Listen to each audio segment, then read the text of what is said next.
Hey everybody, welcome back to the light side reactions and reviews. Look a little bit different today. I got me a haircut, and so those of you that have been watching my videos, particularly recently the live streams, that I've been doing in 2024. You've seen me with the longer hair. I finally got it cut, so I just finished getting that done about 10 minutes ago. And I see there's another trailer that has just come out recently. This trailer came out on April 8th. And it's for Maxine, and that's spelled Maxxxine.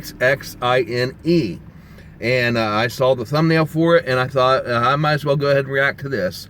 A couple days ago, I reacted to my first TV movie trailer that I've done in a long time, and as I said in that video, I'm doing things a little bit differently this year. When I was doing this earlier, I was getting hit by a lot of copyright strikes, so I'm no longer putting the videos on the screen. I'm watching them on a separate device, and then you can go ahead and head over to the link in the description below, which will take you to the official trailer on YouTube, and you can watch it there in its original format. But I'm not putting it on the screen here in hopes of avoiding copyright strikes as I have had in the past with these reaction videos. So I wasn't going to do these. I'm happy doing the weekend live streams. And for those of you that are interested in food reviews and mukbangs, you can go over to my live tab and watch the live streams on there that I've already done this year.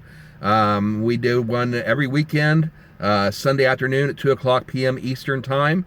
And basically, I pick and I let you guys vote on in the comments on where I should go. But I pick a fast food place and pick an item or two from their menu, and I eat them on camera and talk about them, and then at the end give a review of the food.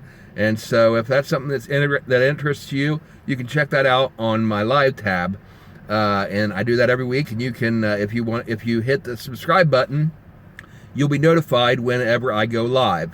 And again, that'll be typically every Sunday afternoon at 2 p.m. Eastern Time. And so I encourage you to do that, and if you enjoy the videos, like them and comment in the section below in the comments. Yeah, I was going to stop doing. I stopped for a while, for over a year, doing these reaction videos to movie trailers because of the copyright strikes, the trouble that I was having with those. And so I'm going to go ahead and try. I did the Joker Foley I do the other day, and just as a fluke sort of thing, I saw it and I had to react to it. And so I decided, I just saw this come up, so I may go ahead and start doing these again. And if you like these, and if you want to see me continue doing them, hit the like button and comment down below. Let me know that you want to keep seeing these. But anyway, this trailer came out on April 8th. It's for Maxine, Maxxine. And it looks like it's going to be the third part in the Ty West trilogy that started with the movie X. It's a horror movie, and it came out a few years ago, and then almost immediately, as soon as they released that, they came out with part 2, which was called Pearl, and that was a prequel. It told the history of one of the other characters, one of the obscure characters in the movie, and now they're coming out with Maxine. And if I remember correctly, Maxine was the name of the main character in X. And so I don't know if this is going to be a prequel to show what happened to her before the events. They kind of, in part 1, they kind of indicated what her past was without actually going into detail. You have to kind of read between the lines to figure it out. But that was part of the suspenseful ending, and the way they figured out, the way they revealed to you what her background was. So I'm thinking this is probably going to be a sequel to X, and it's going to be what happens to her after that. And so I shouldn't have said that. That's sort of a spoiler if you haven't seen X as to how that ends. But anyway, I'm going to go ahead and react to that now. Mia Goth played in both films. She played the character of Pearl, and she played the character of Maxine. So assuming she'll be back for this, Mia Goth is a great actress. I recently saw her in some movies and was really impressed with her. Let's see, I saw her in, let's see if I can look these up. On IMDb, it says her real name is Mia Gypsy Mello da Silva Goth. That's quite a mouthful there. And so she goes by Mia Goth, which is her first and last name, leaving out the middle name. She must be Catholic. A lot of the Catholic families, they name their children with several different middle names. It says she's also known by her nickname British Cut, or Brush Cut. Brush Cut. I don't know if that might have something to do with her hairstyle. But she was born October 25th, 1993 in Southwark, London, England, to a Brazilian mother and a Canadian father. And she was discovered at age 14 by a London fashion photographer. Began to audition for films at the age of 16. She was in Lars von Trier's Nymphomaniac with Willem Dafoe. Let's see. She's appeared in a total of 6 horror movies, making her a modern day horror movie scream queen. So 6 horror movies she's done. She's married to Shia LaBeouf, and she worked with him also in Nymphomaniac. So that's interesting. They were married in October 2016, and they have filed for divorce. So I hate to hear that. They have a daughter named Isabel. Okay, she's famous for X and Pearl, which is like the first 2 installments in this trilogy. She was in Mayday in 2021. That was a good movie. I saw her in that. A little bit different. It's kind of a suspense sort of thing, not really horror, more of a suspense thing. Check that out if you get a chance sometime. She played Marcia in that. And this is all information I'm getting right now off of IMDb. She was in the remake of Suspiria. For those of you that don't follow horror movies, Suspiria was a classic horror movie, I think back in the 70s. It was really experimental, and the way it was filmed was kind of off the wall. It became a cult classic, and it looks like they did a remake of that in 2018. I haven't seen that. Now that I know that she's in it, I may check that out.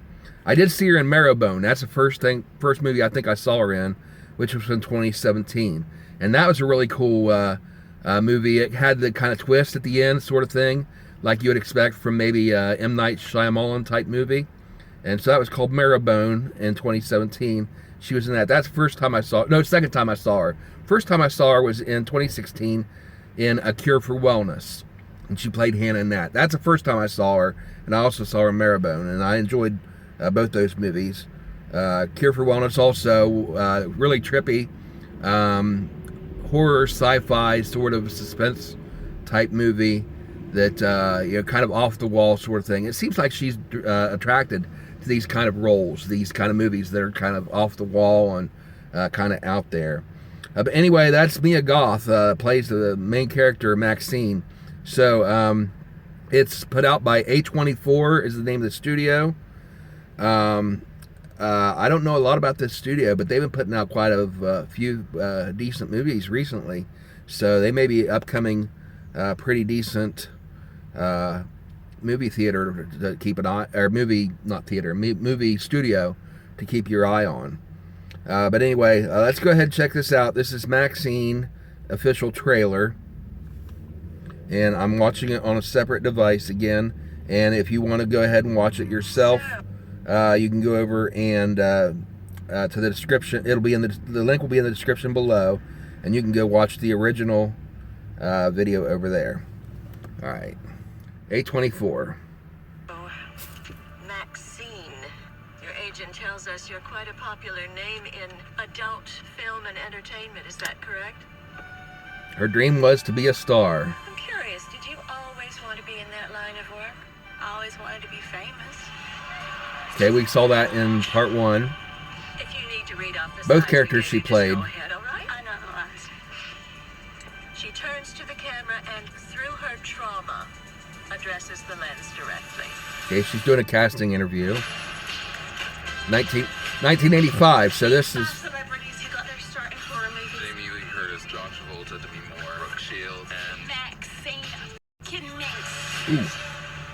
I don't like walking out here with a freaking Night Stalker guy. St. Elmo's Fire. Stalker. Night Stalker. Night Stalker's terrorizing Los Angeles. I can handle myself. So said every bad girl in Hollywood. Okay, so there's a serial killer from director Ty West. Detective High Divine Jesus. employers Like that very song. powerful, man. Ooh, Bates Motel. Ain't finished with you. It's gonna keep knocking at your door. Tragically, another Oh, victim my of goodness. the Night Stalker. I knew three The people Night who Stalker. made it. Richard Ramirez was the Night Stalker. What are you hiding, Maxine? Okay, so this takes place when the Night Stalker, Richard Ramirez, was on the loose. Can I tell you something? We've got confidentiality. What'd you do? This is the defining role of your career. Whatever's going on in your life is interfering with this picture. Squash it. I intend to. I intend to. The whole world will know her name. Maxine! Maxine. Maxine! Maxine. You're a fucking movie star. Mia Goth, Elizabeth Debicki, Bobby Cannavale, Giancarlo. Kevin Bacon. Isn't it? Boy, those names just flew by there. Okay. Written and directed by Ty West. Okay, so yeah, it's obviously a sequel to Triple X, or X, whichever it is. They just showed Triple X here on the trailer.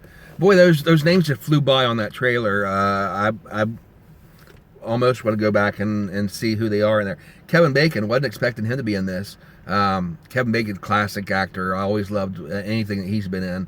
About something you may not know, but he got his start. One of his first movies, if not his first movie, was the original Friday the 13th. He played one of the camp counselors that was slaughtered by. Okay, here's a question. I'm going to give you a few seconds to answer it. Okay, I'm going to ask a question, then I want you to hit pause, go down the comments section, and comment your answer. No cheating. After I ask the question, go down to the comments, comment your answer, and then come back up here and hit play again, watch the rest of the video. Okay, here's the question. Comment your answer below. In Friday the 13th, who was the killer that killed Kevin Bacon? Okay, I'm giving you a few seconds. Hit pause, go down, comment below. Okay, the answer, obviously everybody wants to say Jason Voorhees, who was the killer in most of the Friday the 13th movies, but no. Part one, and this was made famous in the movie that came out, Scream, I think it was, that talked about that. They answered this, and in the original, it was Jason's mother was the serial killer in part one. That's a spoiler for Friday the 13th. Also in the series, I think it was part 4 or 5. Jason wasn't the killer in that one either. It turned out to be a different killer. It was after Jason was supposedly killed for the second time. And he ended up coming back again, for the sequels after that. But there was at least 2 movies where Jason wasn't the killer in Friday the 13th series. And so that's just little something there. But Kevin Bacon got his start in the first Friday the 13th movie as a supporting character, the original Friday the 13th. And so he went on to become a classic, a movie star, star all his own. And so he's going to be in this. I'm going to be interested to see him in that. So anyway, but that's this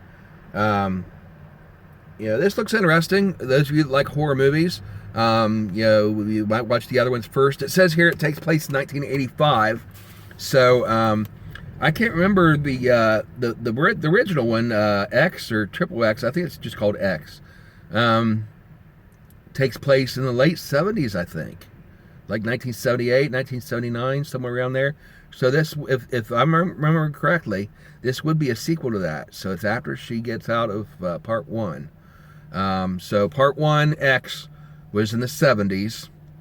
And then part 2, Pearl, was, the prequel to that goes back a couple decades and tells the story before that. And then you fast forward now to part 3, which is the sequel to X, which would be the third chronologically. So anyway, that's my review. The trailer looks interesting, looks good. I like that music in there, the 80s music. I lose my self-control. Who is that? Laura Branigan? Is it? I can't think of who that is. I'm going to look it up real quick. I Lose My Self-Control lyrics. Laura Branigan, I got it right. It's called Self-Control. So that's the music there from the 80s. I remember that when I was a kid. That was a popular song in the 80s. And so that's the music they've got. They're featuring that in there and some other songs as well, I'm sure. But anyway, comment down below if you have some thoughts about this movie, if you saw the first 2 installments, if you're going to see part 3. I will give you a heads up. Viewer discretion advised. Obviously it's going to be a horror movie. It's got adult themes in it. So it's not recommended for every audience. I definitely do not recommend this for the younger kids. Just if you're going to watch this, go into it understanding that it's adult themes. It's focused on a girl that's involved in the adult entertainment industry. And so it's obviously going to be risque. And so be prepared if you're going to see it. There's probably going to be nudity. There's probably going to be adult situations. There's going to be blood. We saw some blood and violence already just in the trailer. And obviously, if you've seen part 1 and part 2, a lot of blood and gore in this series. Filmed really well, but not for the faint of heart. So anyway, that's my review. I hope you enjoyed it. If you like this video, hit the like button, comment down below, and subscribe so that you know when I drop new videos. And let me know if you want to see more of these. If you want to see me keep doing the reaction and reviews to the movie theater, or to movie trailers and stuff like that. And if I get a positive response from that, I may go ahead and start doing these again regularly, in addition to the weekend mukbangs we do. And if you want to see those, go over to the live tab. And we do one of those every weekend, Sunday afternoon, 2:00 p.m. Eastern Time. If you're here at 2 o'clock on a Sunday afternoon, you can watch it live and comment with us and be part of the conversation on the video itself. Otherwise, usually the day after, I will go and repost it once it's processed, going through the YouTube upload. And on Mondays, usually those will be back up for you to watch in case you missed the live stream. Anyway, thank you all for watching. God bless. Hope you all have a wonderful week, and we'll see you next time. Bye, everybody.